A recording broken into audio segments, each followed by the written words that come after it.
ایک ایسے دائرے میں جہاں خواب اور پریوں کی کہانیاں آپس میں جڑی ہوئی تھی، وہاں سنڈریلا اور سنو وائٹ نے اپنے آپ کو جادوئی جنگل میں قسمت سے جڑا ہوا پایا۔ یہ صوفیانہ سرزمین چمکتے ہوئے پتوں، گانے والی ندیوں، افسانوں اور جادوئی مخلوقات کے ساتھ بلند و بالا درختوں کی آرام گاہ تھی۔ سنڈریلا، جو اپنے فضل اور مہربانی کے لیے جانی جاتی تھی، حال ہی میں ملکہ بن گئی تھی۔ اس نے اپنی بادشاہی پر حکمت اور شفقت کے ساتھ حکومت کی۔ اس کا دل ابھی بھی اتنا ہی نرم تھا جیسے کہ اس نے کسی راکھ کو دل سے جھاڑ دیا ہو۔ سنو وائٹ اپنے روبی ہونٹوں اور آبنوس کے بالوں والی ایک اور سرزمین کی پیاری سی شہزادی تھی، جو فطرت کے ساتھ ہم آہنگی میں رہتی تھی، اور 7 بونے ان کے ساتھ تھے جو کہ ان کا خاندان بن چکے تھے۔ ایک دن دونوں رانیوں کے لیے ایک ضروری پیغام پہنچا۔ انچینٹڈ فوریسٹ خطرے میں تھا، ایک پرانا جادو ٹوٹ چکا تھا اور ایک تاریک قوت اپنا خوفناک اثر پھیلا رہی تھی، جس سے پورے جنگل کو خطرہ تھا۔ جنگل کے محافظوں، پرانے درختوں اور صوفیانہ مخلوقات نے مدد کی التجا کی۔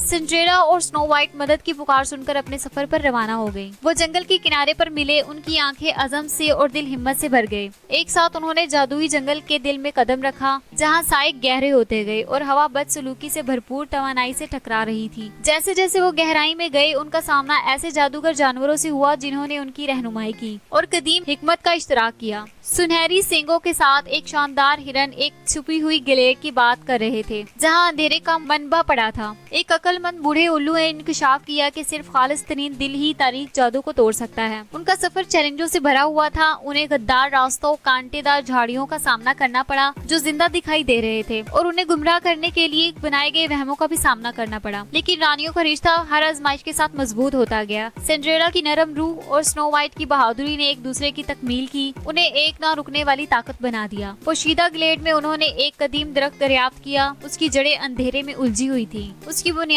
پر ایک کرسٹل بچھا ہوا تھا جو ایک خوفناک چمک رہا تھا۔ سنو وائٹ نے محسوس کیا کہ یہ جنگل کا دل ہے، جو کہ تاریخ کی قوت سے خراب ہو گیا ہے۔ وہ جانتی تھی کہ انہیں کیا کرنا ہے۔ سنڈریلا کرسٹل کے پاس گھٹنے ٹیک کر بیٹھ گئی، اس کے ہاتھ گرمی اور روشنی پھیلا رہے تھے۔ سنو وائٹ اس کے ساتھ شامل ہو گئی، ان کی مشترکہ توانائی نے ایک چمکدار چمک پیدا کی۔ انہوں نے ایک ساتھ مل کر محبت، امید اور اتحاد کا نعرہ لگایا۔ اندھیرا چھٹ گیا اور روشنی کے پھیلنے سے کرسٹل بکھر گیا۔ خالص شفا بخش توانائی کی لہر جاری ہوئی۔ جادوئی جنگل ٹھیک ہونے لگا، درخت سیدھے ہوئے، پھول کھلے اور ہوا پرندوں کے میٹھے گانوں سے بھر گئی۔ تاریک قوت کو نکال دیا گیا اور جنگل کے محافظ ابھرے، ان کی آنکھیں تشکر سے بھر گئیں۔ سنڈریلا اور سنو وائٹ ایک ساتھ کھڑی تھی، ان کے چہرے فتح سے چھلک رہے تھے۔ وہ جانتی تھی کہ حقیقی جادو ان کی انفرادی طاقت میں نہیں بلکہ ان کے اتحاد اور دوستی میں ہے۔ جادوئی جنگل کو بچا لیا گیا اور اس کے ساتھ دونوں رانیوں کے درمیان رشتہ ہمیشہ کے لیے مضبوط ہو گیا تھا۔ اپنی سلطنتوں میں واپس آ کر وہ اپنے ساتھ جنگل کے اسباق لے کر گئی کہ اندھیرے میں بھی روشنی اور محبت غالب ہو سکتی ہے، اور جادوئی جنگل کے دل میں ان کی کہانی لیجنڈ بن گئی، بہادری، دوستی اور نیکی کی پائیدار طاقت کی کہانی کہلائی۔ امید ہے یہ کہانی آپ کو پسند آئی ہوگی۔ میرے چینل کو لائک اینڈ سبسکرائب کرنا مت بھولیے گا۔ شکریہ، اللہ حافظ۔